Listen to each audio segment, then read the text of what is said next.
जय हिंद। आखिर कब से शुरू होगी सेना की रैली भर्ती? ये सवाल भारतवर्ष के वो सभी लड़कों के जुबान पर है जो सेना भर्ती की तैयारी में लगे हुए हैं। कुछ एआरओ तो ऐसे हैं जहां पर 2 साल से अभी तक कोई भी सेना भर्ती की रैली को नहीं कराया गया है। यहां तक कि कोरोना बताकर 5 बार भर्ती को स्थगित किया जा चुका है। कोरोना काल में चुनाव हो जाते हैं, चुनावी रैलियां हो जाती है और अन्य विभागों की भर्ती भी उसी तरह से बदस्तूर जारी है जैसे आम दिनों में होती है। पर सेना की भर्ती को नहीं कराया जा रहा है। लड़कों में गुस्सा जरूर है, पर उन्हें इतना मजबूर किया जा रहा है कि वो लड़के कर्ज तले दबते जा रहे हैं। भारत का एक ऐसा एआरओ है जिस एआरओ के लड़के को हर महीने तकरीबन 10 से 15 हजार रुपये का नुकसान उठाना पड़ रहा है। आज हम इसी विषय पर विस्तार से बातें करेंगे, लेकिन उससे पहले अगर आप चैनल पर नए आए हैं तो चैनल को सब्सक्राइब जरूर कर दें, वीडियो को लाइक भी कर दें और बेल आइकन को प्रेस करना ना भूलें, ताकि आपके स्टेट, जिले और एरिया की भर्ती का लेटेस्ट अपडेट सबसे पहले मिलती रहे। तो चलिए बगैर देर किए हुए शुरू करते हैं।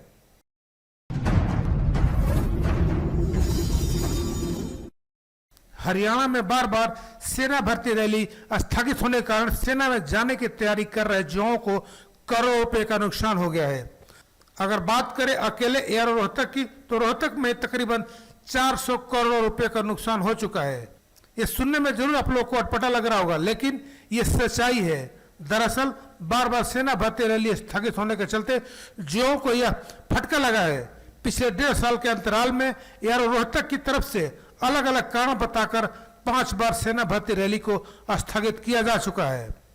यह रोहतक की आखिरी भर्ती फरवरी 2020 में हुई थी, जो कि 2019 में होनी थी, लेकिन हरियाणा में चुनाव की वजह से उस भर्ती रैली को स्थगित कर दिया गया, जो कि बाद में फरवरी 2020 में हुई। यह रोहतक की तरह पानीपत, सोनीपत, झज्जर और रोहतक जिले के युवाओं की भर्ती होती है। तकरीबन 20,000 युवाओं ने भर्ती रैली के लिए रजिस्ट्रेशन कराया हुआ है और पिछले 2 साल से वे लगातार पसीना बहा रहे हैं। फरवरी 2020 के बाद से लगातार 5 बार एआरओ रोहतक की भर्ती स्थगित हो चुकी है। हर बार वजह कोरोना को बताया जाता है। भर्ती की तैयारी करने वाले युवा हताश हैं। वे हर चौखट पर जाकर इंसाफ की गुहार लगा चुके हैं, लेकिन उन लड़कों की सुनने वाला कोई नहीं है। सेना भर्ती करने जाते हैं तो उन्हें डीसी ऑफिस जाने को कहा जाता है, और जब डीसी ऑफिस जाते हैं तो उन बच्चों को यह बताया जाता है कि सेना भर्ती से उनका कोई कनेक्शन नहीं है। वे सिर्फ और सिर्फ लॉजिस्टिक मुहैया कराते हैं। भर्ती को कैंसिल करना, स्थगित करना या भर्ती करवाना, यह सब सेना भर्ती कार्यालय का काम है। कहीं से भी संतोषजनक जवाब नहीं मिलने से युवाओं में गुस्सा भी है, लेकिन हताशा भी है। एक एक पाई जोड़कर माँ बाप उन्हें तैयारी करने के लिए शहर भेजते हैं, ताकि उनका लाडला सेना में जाकर देश की सेवा करे और साथ ही साथ परिवार का भी सहारा बने। लेकिन बार बार भर्ती कैंसिल होने से परिवार के सपने टूटते नजर आ रहे हैं, क्योंकि अब वे भी अपने लाडलों का खर्च उठाने में असमर्थ हैं। खेती करने वाले या दिहाड़ी मजदूरी करने वाले के बेटे ही सेना भर्ती होने के लिए आगे आते हैं। यह रोहतक के तहत फिलहाल तकरीबन 20,000 युवाओं ने रजिस्ट्रेशन करा रखा है। भर्ती की तैयारी के लिए हर युवा को हर महीने 10 से 15 हजार रुपये अपनी डाइट और कोचिंग पर खर्च करने पड़ रहे हैं।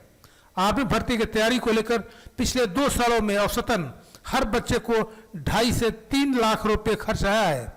अब आप अंदाजा लगा सकते हैं कि 20,000 बच्चों का खर्च कितना हो गया होगा।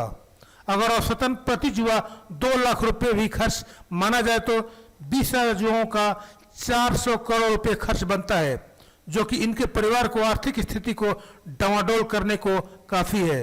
ये आंकड़ा सिर्फ 4 जिले रोहतक, सोनीपत, झज्जर और पानीपत के हैं। अमूमन हर जिले में आर्मी भर्ती की तैयारी करने वाले युवाओं का यही हाल है। सेना भर्ती मुख्यालय की दलील है कि कोरोना के चलते भर्ती को स्थगित किया जाता है, पर ध्यान देने वाली बात यह भी है कि कोरोना काल में देश में चुनाव हो जाते हैं, चुनावी रैलियां हो जाती है और अन्य विभागों की भर्ती भी उसी तरह से बदस्तूर जारी है जैसे आम दिनों में होती है। इसलिए इनके परिवार की तरफ भी ध्यान दिया जाए और उन्हें इतना ना मजबूर किया जाए कि वो लड़के कर्ज के तले और उनका परिवार कर्ज के तले दब जाए। और अब तो उन बच्चों के बारे में सरकार को भी ध्यान देना चाहिए। अगर अब भी भारतवर्ष में आर्मी भर्ती को नहीं कराया जाएगा तो उन बच्चों की जिंदगी बर्बाद हो जाएगी।